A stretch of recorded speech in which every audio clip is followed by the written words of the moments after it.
Bom, gente, o assunto de hoje não é sobre o carnaval, é sobre se a famosa Bíblia, as Sagradas Escrituras, a inefável palavra do Senhor, a verdadeira palavra inspirada, verbal, plena, ela é inerrante ou não? Ah, professor, mas o que é inerrante? Alguma coisa que não contém erros. E aí, o que você acha? A Bíblia, ou a Sagrada Escritura, ou as Escrituras, elas são inerrantes? Bom, como prometido, está aqui comigo aqui nos estúdios da Vai TV, Alessandro, José Alessandro, professor, hebraísta, conhecedor, teólogo, estudioso, conhece do hebraico, conhece do grego, tem um instituto que ele vai falar um pouquinho aqui da formação dele, do instituto dele. Primeira pergunta que eu lhe faço, José, em cima dessas indagações que eu recebo dos internautas, é o seguinte: existe diferença entre Bíblia e Palavra de Deus? É tudo a mesma coisa? Ou existe diferença entre Bíblia e Palavra? Bem, primeiramente, o que eu devo responder já em relação a essa questão é: Bíblia é literatura escrita por homens, composta de suas experiências, seus conceitos, ideologias e perspectivas de fé. Esta é a primeira questão. Para se dizer que alguém tenha a palavra de Deus, esse alguém vai ter que provar que Deus desceu para ele, se manifestou a ele, e que ele tem a palavra de Deus, como acredito, professor Fábio Sabino, que é o outro vídeo que você vai colocar aí futuramente, descendo a madeira. Porque se a Bíblia é a palavra de Deus, tudo que a teologia delimita até os dias de hoje, em todos os períodos, é que ela é plena, completa e inerrante. Porém, não há nenhuma prova em toda a Bíblia de que ela seja perfeita, plena e inerrante. A Bíblia, ela é inerrante? Ela é inerrante? A Bíblia é inerrante?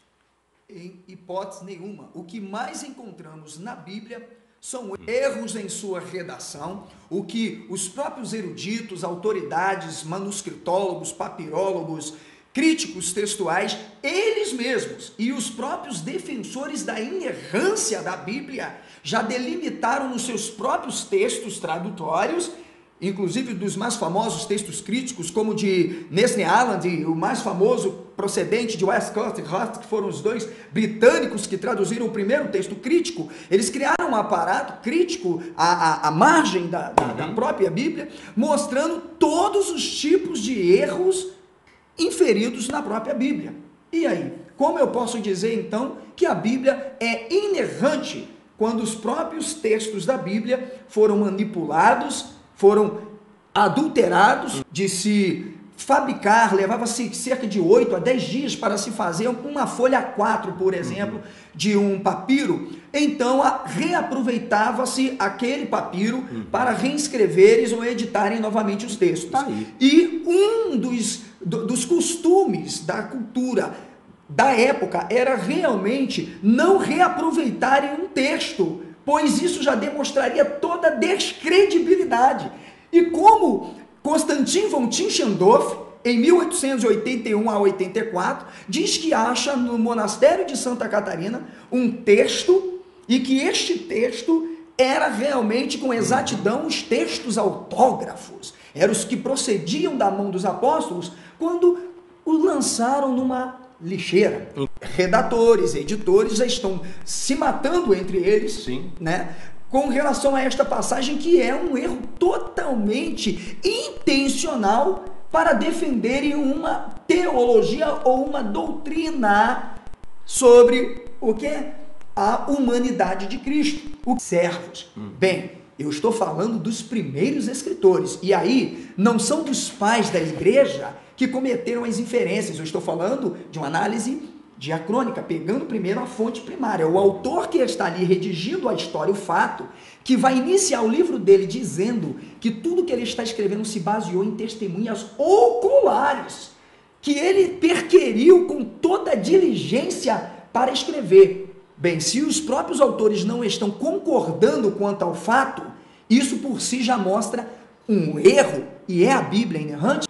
E nesta tradução aí você encontra o tradutor do texto, do Targum aí, tirando quem? Os gentios, que também merecem a salvação e fazem parte, segundo a teologia.